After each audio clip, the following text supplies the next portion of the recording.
अरे अंकल नमस्ते, आप यहाँ पर क्या कर रहे हैं? अरे नमस्ते बेटा, नमस्ते।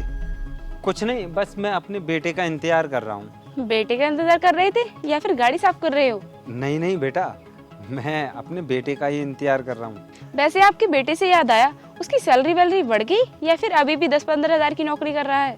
अरे नहीं नहीं बेटा, वो अब बहुत अच्छा कर रहा है, हम उसी में खुश हैं।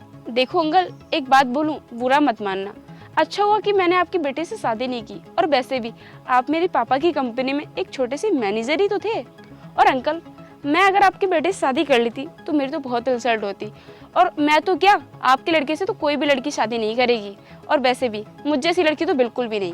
और आपको पता है मेरी जिससे शादी हुई है, यानी मेरे पापा ने जिससे मेरी शादी कराई है, वो कितना कमाता है? महीने का 1.5 लाख रुपए। और आपको तो पता ही होगा कि इस जमाने सबसे पावरफुल चीज है पैसा। जिसके पास पैसा नहीं है ना, वो कुछ भी नहीं कर पाता है, और जिसके पास पैसा है वो खुश है। ये तो बस कहने की बात है कि इंसान खुश है, लेकिन बिना पैसों के ना कोई भी खुश नहीं रह सकता।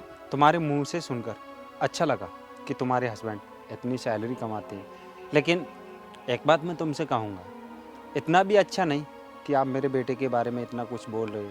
अंकल सॉरी, पर आपका जो बेटा है ना, वो सुनने वाले ही काम करता है। अब जब लोगों को काम है सुनाने का, तो वो तो सुनाएंगे ही। सब वक्त वक्त की बात है। तुम्हारे पिताजी है ना, मैं उनके, वो मेरे बॉस ही नहीं थे, बल्कि वो एक मेरे अच्छे मित्र भी थे, दोस्त। लेकिन बेटा, मेरे विचार ही गलत थे।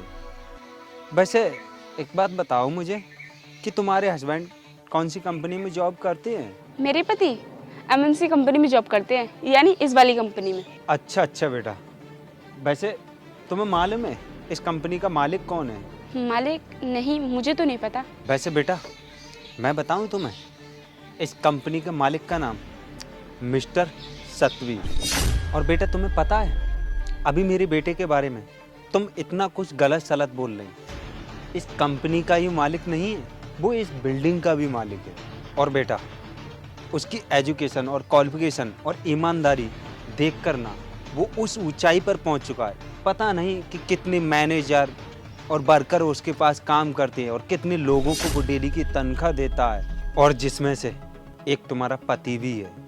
लेकिन बेटा, मैं इसलिए तुमसे कुछ कहना नहीं चाह रहा था कि आप समझने लगोगे कि मेरे लिए घमंड होगा, लेकिन मुझे घमंड नहीं है, अपने बेटे पर गर्व है कि उसने इतना कुछ खड़ा कर दिया अपनी ईमानदारी के बल पर। आई एम सॉरी अंकल, मुझे नहीं पता था कि आपके बेटे ने इतनी तरक्की कर ली है। लेकिन एक बात याद रखना, कभी भी किसी के बारे में गलत कमेंट या गलत विचार या उसकी इंसल्ट नहीं करनी चाहिए। लेकिन एक बात मैं तुम्हें बताऊं, तुम्हारे पिताजी ने मुझे छोटा समझकर मेरे बेटे का रिश्ता ठुकरा दिया। और बेटा देखो आज कुदरत का करिश्मा, तुम कहाँ खड़े हो और मैं कहाँ खड़ा हूँ। और बेटा, आज वही मेरा बेटा सतवीर है, आज उसने इतनी बड़ी तरक्की हासिल की है, और जिसको तुम्हारे पिताजी ने तुम्हारे लिए चुना, आज वो मेरे बेटे के पास मैनेजर की नौकरी कर रहा है। I am sorry uncle. अरे नहीं बेटे, मैं तुम्हें नीचा दिखाने के लिए नहीं कह रहा हूँ ये सब, मैं तो बस तुम्हें एहसास दिलाने के लिए सब कुछ कह रहा हूँ। पापा, आप गाड़ी के पास क्या कर रहे हो? मैंने आपको ऑफिस में बुलाया था, फिर क्यों नहीं आए थे? अरे नहीं नहीं बेटा, मैंने सोचा कि यहीं पे वेट कर लेता हूँ, फिर ये बच्ची आ गई, मैं इससे बात करने लगा। अरे पहचाना इसे तूने? नहीं तो पापा, मैंने तो नहीं पहचाना। कौन है ये? अरे बेटा, ये मेरे दोस्त की बेटी है, अनुष्का। और हाँ बेटा, इसके हस्बैंड हमारी कंपनी में ही तो काम करते हैं, मैनेजर का, महावीर। अरे वाह, मुझे तो पता भी नहीं था। ये तो बहुत अच्छी बात है। क्यों ना पापा, कभी बुलाओ ना इन्हें डिनर पर खाना खाने के लिए। अरे हाँ बेटा, अब तो आना जाना लगा ही रहेगा, हम थोड़े लेट हो रहे हैं। चलो बेटा आ। ठीक है।